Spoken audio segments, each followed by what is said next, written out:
Welcome to the Mike and JD Show YouTube channel. Thank you for being here. I want you to do me a big favor before you check out this clip. I want you to hit the like button. I want you to throw in a comment and make sure you're a subscriber to this channel. And then I want you to share this video with your friends. Help us defeat the algorithm. And then if you like this content and you appreciate this content, please head over to patreon.com/the Mike and JD Show and support the show. That is how we actually get funded to be able to do this. So we thank you very much for being here. And now enjoy the clip. This podcast is a member of the Voices of Wrestling Podcasting Network. Visit voicesofwrestling.com to hear the rest of our great podcasts, as well as show reviews, columns, opinions, and updates across the world of wrestling. Competition starting to get thick, it's the click, so I hope you watch your A game. A made no rains on the track when we unite and spit. This isn't A game, better bring your A game. Competition starting to get thick, it's the click, so I hope you watch your A game. A made no rains on the track when we unite. Hey, now it's the Mike and Jason. Did you hear Okada signed Barry Bloom as his agent? Well, Sean Ross Sapp poured some cold water on that, saying that deal is nowhere near. He said it's nowhere near official yet. So, Super J-Cast hinted at it. Other people are hinting at it. Nobody's fucking reporting it. Everybody just wants to be vague and hinting at stuff. Nobody wants to report anything. You just want to put eyeball emojis and do cryptic tweets like you're the fucking Riddler. Just say what it is, guys. God damn it. We're fucking worked up tonight, man. I know, man. But yeah, so and then a lot of people tweeted that and like, oh, we think it's Barry Bloom, and then Sean Ross Sapp said he might get Barry Bloom, but that deal is not done yet. So, but if he did get Barry Bloom, I think that he's very likely headed to either AEW or WWE. I don't see him stick around New Japan. No, you don't hire an American agent if you're going to sign for New Japan. If you're going back to Bushi Road, what happened there? That's the thing. It's like I think Bushi Road doesn't appear to be doing well right now. You know what I mean? Like stock's down a little bit, and the Japanese, dollar amount, the yen right now is down right now. And so there seems to be some issues there.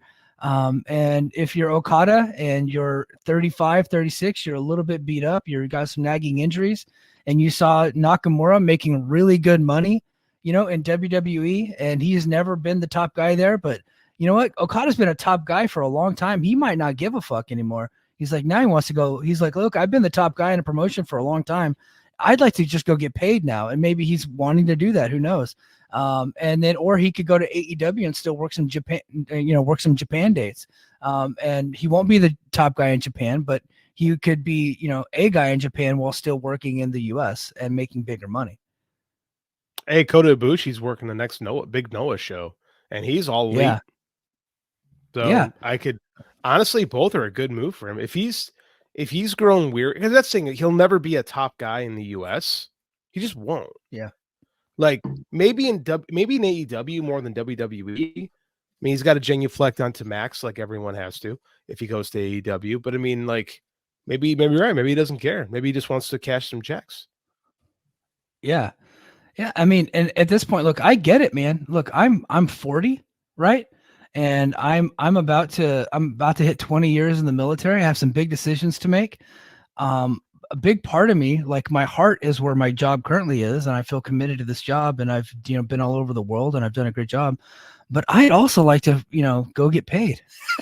So like I think what I'm doing now, I could probably make a lot more money without the threat of war hanging over my head. Like that, those thoughts enter your mind. So it's like, maybe I could just go get paid, you know what I mean? But like, you've been doing this since you were a kid, right? And that's kind of where a lot of people are. Like people like that are in pro wrestling. They don't really,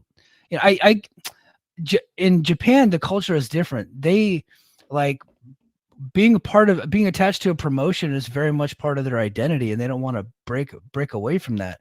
And then eventually, once they get older, they start to stick around. Now I know in the 80s it's a little bit different. They're going back and forth, but Okada's been there a long time, right? Marufuji never left Noah. Like, and it took a long time for Kenta to leave Noah. and who, oh God, Katsuhiko Nakajima just left Noah, and he's what, 36, 37. He's been there since he was a kid. Yeah, So it's like it's a no, big deal when he's people leave bounced their around. promotion. Yeah, Nakajima's bounced around. He isn't like Noah for life. Like he spent a good chunk of his career in Noah, but he's done a lot because he's a Kensuke guy. So he just went wherever Kensuke was when he was younger. Now here's the thing: Oh, okay. the older generation of Japanese guys, when they got to a certain level, they bounced the promotion and founded their own. You know, as is the case with Giant Baba, Antonio Inoki, Shinya Yeah. Hashimoto did it. Like it, oh God, Akira Maeda, like it's happened numerous times, right? It's happened a lot in Japan. So I don't think that he's interested in that, but it's not unprecedented for a guy to be on top for so long in Japan specifically. You're right. There is that culture of working for the team and doing this and that. But again, when you're a star, a legit star, and in Japan, Okada's a legitimate star, right? That guy goes somewhere else and people pay attention and go to shows and watch what's going on. Like it's still a much more star driven business over there. So if he were to go somewhere else, I think it would be a big deal, but it's not unprecedented. Right? Hashimoto had this huge run and then boom, 0-1. Muta was the first, and then boom, here's the keys to all Japan. Right? I mean, this happens in Japan. It hasn't in a long time, but that isn't to say it isn't possible for Okada just to go, you know what? I'm going to go do something else. You know, I could see it. I wasn't originally, but I could see it now. I think 2 weeks ago we were pretty bullish that it wouldn't happen. Super bullish. Yeah, and but I think the Barry Bloom rumors, and that they're just rumors at this point. No one's actually reported it, as I so angrily stated a minute ago. But I think why we were so bullish is because no top star, and this is what Dave was saying, and no top Japanese stars ever left Japan and went to the States. The closest would have been Shinsuke Nakamura, and Shinsuke was not the top guy there. He was below Okada, below Tanahashi at the time. So, so that's really the big thing. And maybe he's young guys coming up and be like, maybe I need to get out of their way and I can go do something else for a little bit. Then I can come back and work some, dream matches with them. Maybe that's something that he could be doing. Good. If you let Yota Tsuji kind of run for like 3-4 years, right on top. Then all of a sudden, the Tokyo Dome, Tsuji wins the title for the third or fourth time. He's holding that belt, and all of a sudden you hear a coin drop. 50,000 people go nuts in the dome for the first time in years. There is something to that. Here's the thing too, is like people can't miss you if you never go away. That's something I think we've lost in pro wrestling is people never go away. Right. I think that's what made the Cody stuff special when he came back to WWE. Like he came back a new man. Right. And it's been invaluable to him. Yeah. How old is Okada? Was he 35 or 36? 35, 36, something like that. He's not an old guy, but he's got a lot of mileage. Yeah. But if he went and did like a 3-year tour in WWE and then came back to New Japan, dude, like we're talking, as long as he's healthy, we're talking dome sellouts, like different generations coming together, Okada versus Yota Tsuji, Okada versus Shota Umino, Ren Narita. I don't know if Yuya Uemura will ever get there, but maybe one day he'll get there too. But those three guys, I think, could be there in the next 3 years. They're the new Musketeers. So that's when New Japan puts that label on someone, they're serious, right? Yeah.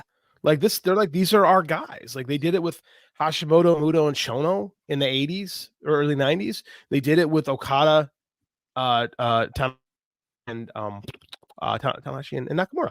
Those are the three Musketeers. Yeah. Like when they say that, these are the guys. Those are the guys. So maybe it would be in New Japan's best interest if they're. I don't know. I can't even say it with a straight face. It definitely wouldn't be in New Japan's best interest for Okada to walk away. I'm stopping myself before saying something totally stupid. But it would probably be good for the talent. It'd probably be good for the talent there to kind of grow, because that's what had to happen when Tanahashi kind of took the reins, right? Is we had to do something new. So maybe it's that time. I mean, maybe I'm sure they don't want it, but it might be bet. I don't know. I can't even say it. I mean, I can see why the talent would want it. I can see that they want their shot. It wouldn't pay. it wouldn't pay immediate dividends, but I think in the long road it might end up being better because you're gonna be forced to build a whole new crop of talent. And I think they quickly found out that new crop does not involve Sonata. And Okay. yeah, so they're gonna have to move on from Sonata, and I think isn't Sonata facing Naito in the Tokyo Dome? Naito at the Dome, I yeah, think and then he'll lose. He'll yeah. lose to Naito, and then I think we get Naito. I think the long play then will be Naito Tsuji, right? Yeah, yeah, because Yeah. Suchi is in Los Ingobernables, right? So, Mhm. yeah, so I think that would be the long play. But man, hey, look, for a couple of guys who don't cover New Japan, I thought we did okay. Although I did say Nakajima was a Noah guy for life, so apparently I had Yeah, I mean, like, but everything. it's so I get why you would say that because he's been there a good chunk of his career, but in reality, he's a Kensuke guy. Like he's very loyal to his stepfather, adoptive father. Like I don't know how it kind of works in Japan, how you would call that. But I mean, like that's basically his dad, and the young part of his career was spent wherever Kensuke was. And then he got to flower and be his own guy, and he's a fucking dickhead who's also currently the All Japan Yeah. Triple Crown champion. I adore him immensely. He's awesome. Yeah, he doesn't understand that wrestling is fake. No, he has no clue. No one told him it's a work. Nakajima reminds me of an old Mick Foley like stand-up bit from Mick Foley's one-man show. He's like, when I was coming up, I would watch a lot of Terry Funk matches, and I would watch his punches, and they looked so great. He was making contact, and the guys were selling, and his punches looked so great. And I finally got to work with him, and I was going to learn the secret of his punches, and then he just knocked the shit out of me. He goes, wait a minute. The secret is they're just real punches. That's kind of like Nakajima. Nakajima actually just kicked your face in. Like, Yeah. Remember the last year he got in trouble with DDT when they were at DDT with Tetsuya Endo. He knocked the fuck out of him, gave him a concussion, like legit. And you look at it, he kicked the shit out of him. Like that was nasty looking. Like no, definitely not pulling punches. And the worst part is he kicked him in the head, and he was kind of like laughing about it, like, "Oh, look at that! I knocked him out." Like that's the thing is he's kind of a prick. I love that guy. He is. Competition starting to get thick, it's the click, so I hope you watch your A game. Mate, no lanes on the track when we unite and spit. This is an A game, better bring your A game. Competition starting to get thick, it's the click, so I hope you watch